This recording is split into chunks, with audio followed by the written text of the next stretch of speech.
Hi உறவுகளே, எல்லோரும் எப்படி இருக்கீங்க? நல்லா இருக்கீங்களா? நானும் நல்லா இருக்கேங்க. இன்றைக்கி நம்ம பார்க்க போகிறது அவரைக்காய் கூட்டு தாங்க பண்ணியிருக்கிறோம். கொஞ்சம் வித்தியாசமான ஸ்டைலில் ரொம்பவே டேஸ்ட்டாக சூப்பராக பண்ணியிருக்கேங்க. இந்த அவரைக்காய் கூட்டை சுட சுட சாதத்தோடு அப்படி பிசைஞ்சு சாப்பிடும் போது அவ்வளோ டேஸ்ட்டாக இருக்குங்க. சரி வாங்க, இந்த அவரைக்காய் கூட்டு எப்படி செய்யலான்னு பார்த்துடலாம்.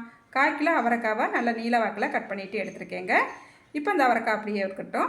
இப்போ ஒரு கடாய் அடுப்பில் வச்சுக்கிட்டு 1 ஸ்பூனுக்கு எண்ணெய் சேர்த்துக்கலாம். ஒரு பெரிய சைஸ் பல்லாரி வெங்காயத்தை இந்த மாதிரி கட் பண்ணிவிட்டு சேர்த்துக்கலாங்க. வெங்காயம் கண்ணாடி பதம் வர வரைக்கும் நல்லா வதக்கிக்கலாம். இப்போ இந்த வெங்காயம் வதங்கும் போதையும் கூடவேவும் ஒரு 5 பல் பூண்டும் ஒரு துண்டு இஞ்சியும் சேர்த்துக்கலாம். இப்போ வெங்காயத்தையும் இந்த பூண்டு இஞ்சி எல்லாம் சேர்த்துட்டு நல்லா வதக்கிக்கலாங்க. இப்போ வெங்காயம் கண்ணாடி பதம் வர வரைக்கும் நல்லா வதக்கிக்கிட்டாச்சு. இது கூடவே 2 தக்காளி பழத்தை மட்டும் நல்லா நீல வாக்கில் கட் பண்ணிவிட்டு சேர்த்துக்கலாம். சேர்த்துட்டு தக்காளி நல்லா மசிஞ்சு நல்லா வெந்து வரணும். நல்லா ஒரு தடவை கலந்து விட்டுட்டு இந்த தக்காளி வேகிறதுக்காண்டி நம்ம மூடி வச்சு இந்த தக்காளியை வேக விட்டுறலாங்க. இப்போ ஒரு 2-3 நிமிஷம் ஆயிடுச்சுது. இப்போ நம்ம தக்காளியை ஓப்பன் பண்ணி பார்க்கலாம். பாருங்கள், தக்காளி நல்லா வெந்து மசிஞ்சு சூப்பராக வந்திருக்குது. இந்த அளவுக்கு வந்தால் பிறகு இது கூடவே மசாலா பொடி சேர்த்துக்கலாம். 2 டீஸ்பூனுக்கு வத்தப்பொடி சேர்த்துக்கலாங்க.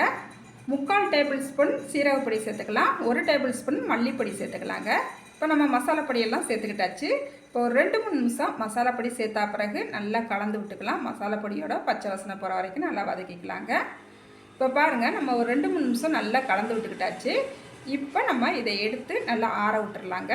நல்லா ஒரு அகலமான பிளேட்டுக்கு மாற்றிட்டு நல்லா ஆற விட்டுறலாம். இதை ஆறவும் தண்ணி ஊற்றி ஒரு பேஸ்ட்டாக அடித்து எடுத்துக்கலாம்.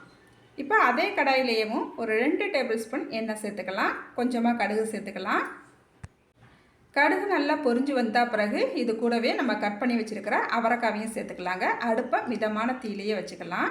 நல்லா அவரைக்காவை சேர்த்துட்டு கலந்து விட்டுக்கலாம். ஒரு 2-3 நிமிஷத்துக்கு நல்லா எண்ணெயிலேயும் இந்த அவரைக்காவை நல்லா வதக்கிக்கலாம். அடுப்பை சிம்மில் வச்சுக்கிட்டேவும் இந்த அவரைக்காவை நல்லா வதக்கிக்கலாம். இப்போ 2-3 நிமிஷம் நல்லா வதக்கிக்கிட்டாச்சு. மறுபடியும் இந்த அவரைக்காவை ஒரு 3 நிமிஷத்துக்கு நல்லா மூடி வச்சு வதக்கிக்கலாங்க. இப்போ நம்ம மசாலாலாம் வதக்கி அரைச்சோம் இல்லையா, பாருங்கள் நல்லா வலுவலுன்னு நல்லா ஒரு பேஸ்ட்டாக அடித்து எடுத்துக்கிட்டாச்சு.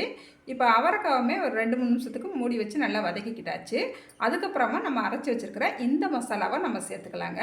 மசாலா சேர்த்துட்டு நல்லா ஒரு செகண்ட் மட்டும் நல்லா கலந்து விட்டுக்கலாம். அதுக்கப்புறமா நம்ம தண்ணி சேர்த்துக்கலாம். இந்த நேரத்தில் நம்ம ஒரு 1/4 டீஸ்பூனுக்கு மஞ்சள்தூள் சேர்த்துக்கலாம். இந்த கூட்டுக்கு தேவையான அளவு உப்பும் சேர்த்துக்கலாங்க. உப்பு இந்த டயத்தில் சேர்த்தா தான் நம்மளுக்கு அவரைக்காவும் நல்லா கலர் மாறாமல் அப்படியே நம்மளுக்கு ஃப்ரெஷ்ஷாக இருக்கும். இந்த டயத்தில் நம்ம மிக்ஸி ஜார் அலசிட்டு கொஞ்சமாக தண்ணி சேர்த்துக்கலாங்க. நான் ஒரு 200 ml தண்ணி சேர்த்துருப்பேன். தண்ணி சேர்த்துட்டு நல்லா கலந்து விட்டுட்டு உப்பு காரம்லாம் கரெக்டாக இருக்கான்னு ஒரு தடவை செக் பண்ணிக்கலாம். நாங்கள் காரம் கம்மியாக தான் சாப்பிடுவோம், அதனால் வத்தப்பொடி நான் கம்மியாக சேர்த்துருக்குறேன். நீங்கள் காரம் நல்லா சாப்பிட்றவங்களா இருந்தால் கூட கொஞ்சமாக நீங்கள் வத்தப்பொடி கூட்டியோ குறைச்சோ சேர்த்துக்குங்க. இப்போ பாருங்கள், நம்ம தண்ணி சேர்த்தா பிறகு நல்லா கொதி வர ஆரம்பிச்சிருச்சு.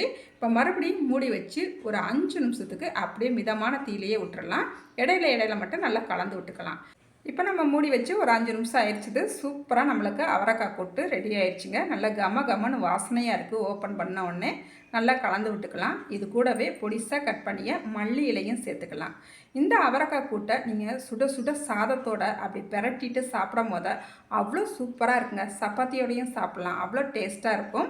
நீங்களும் இதே மாதிரி இதே அளவுகளோட இந்த அவரைக்காய் கூட்டை ஒரு முறை ட்ரை பண்ணி பாருங்கள். ட்ரை பண்ணிவிட்டு எப்படி இருந்துச்சுன்னு மறக்காமல் கமெண்ட்டில் சொல்லுங்கள். இந்த வீடியோக்கு ஒரு மறக்காமல் லைக் பண்ணிவிடுங்க.